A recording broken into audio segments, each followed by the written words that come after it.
Se alguém deixar a sua mulher, que não seja por adultério, quem casa com quem se separou nessas condições se torna também adúltero. Jesus está olhando para a seriedade do pacto do casamento, e Jesus está olhando com muita seriedade para a quebra do relacionamento, que na lei está descrita no 7º mandamento: não adulterarás. Bom, qual era a pena para quem adultera? A morte. Se um homem e uma mulher adulterarem, forem pegos em adultério, eles vão pegar o homem e a mulher, vão levar, e o homem e a mulher serão apedrejados. Logo, se o marido estava em adultério, ele foi apedrejado. A sua esposa agora não tem um marido, está livre para casar. Ela pode casar com quem ela quiser. Se não pode executar a pena capital contra um adúltero, como é que vai fazer num caso de adultério? O princípio permanece.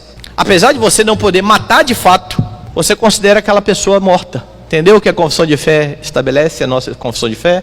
A parte inocente, num caso de adultério, pode casar novamente, como se a outra parte estivesse morta. Porque ela só não está morta por causa da nossa lei. A nossa lei não permite a morte de adúlteros. Mas não é porque a nossa lei não permite a morte de adúlteros que o princípio não continua válido.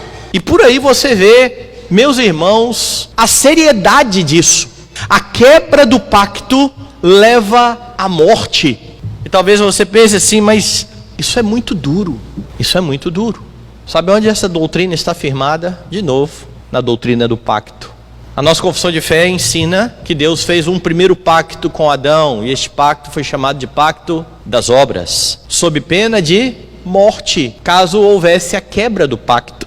Então você tem Deus e Adão representando a humanidade em um pacto.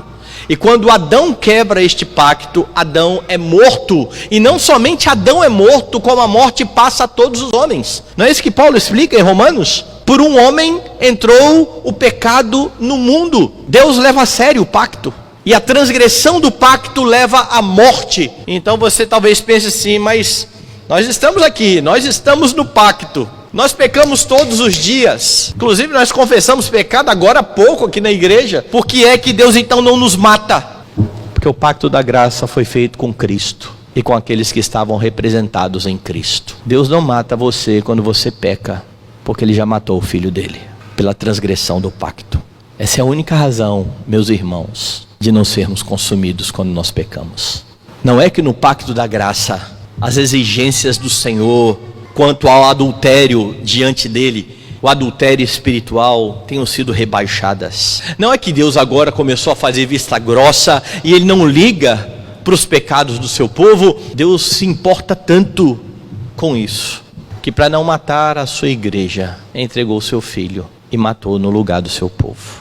O marido morreu no lugar da esposa adúltera. Não foi neste caso a esposa adúltera, a igreja, que foi apedrejada, mas o marido santo e perfeito que foi traspassado pelas transgressões. E se isso não fizer o povo de Deus entender a seriedade dos laços matrimoniais e da nossa relação diante de Deus, nada mais pode fazer isso. Cristo morreu pelo seu povo, para que este povo, mesmo estando naquela condição descrita por Tiago de adultério, pudesse ser perdoado.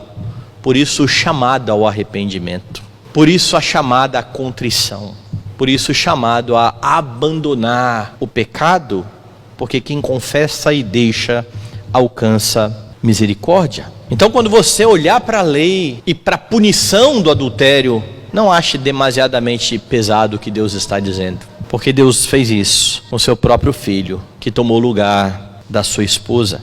Diante de Deus, então, a separação por razões não bíblicas expõe tanto quem repudia quanto quem é repudiado ao adultério, consequentemente a quebra do 7º mandamento. Mas é importante frisar que ainda assim este não é um pecado imperdoável. Pecado imperdoável na Escritura sempre foi e sempre continuará sendo a blasfêmia contra o Espírito Santo. A quebra do laço matrimonial é algo terrível.